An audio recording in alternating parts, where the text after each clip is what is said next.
Proverbs chapter 1, an introduction to the book of Proverbs. We see in verse 1 the author, the king of Israel, being Solomon, the son of David. And in verse 2, it shows us the purpose of why the Proverbs were written. It says to know wisdom. This is the key word found 54 times in the book of Proverbs alone. And someone once said it is not only an attribute, it's also a person.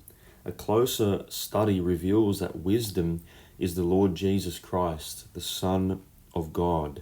And he is. In him are hid all the treasures of wisdom and knowledge, the Apostle Paul said in the New Testament. It says there to know wisdom and instruction.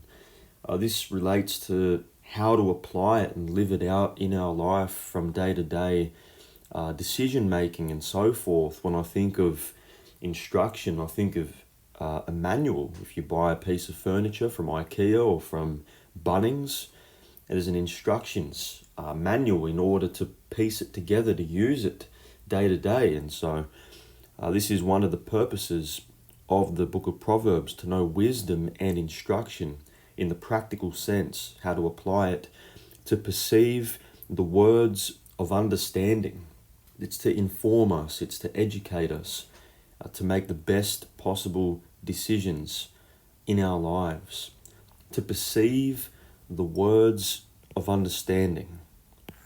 And Christ is wisdom personified. He's the person of wisdom. The third purpose is to receive instruction of wisdom. You see it there. Justice, judgment, and equity. That word equity means evenness, straight, free from bias or favoritism. Fourth purpose is to give subtlety to the simple, to the young man knowledge and discretion. This gives us, the idea of prudence. You foresee the evil that lies ahead in that particular path, in that particular way of living, and you hide yourself, you pull back. It gives knowledge to the naive or the gullible, and it helps us be discreet in a wise fashion. Verse 5, it reveals the characteristic of a person who is wise. What do?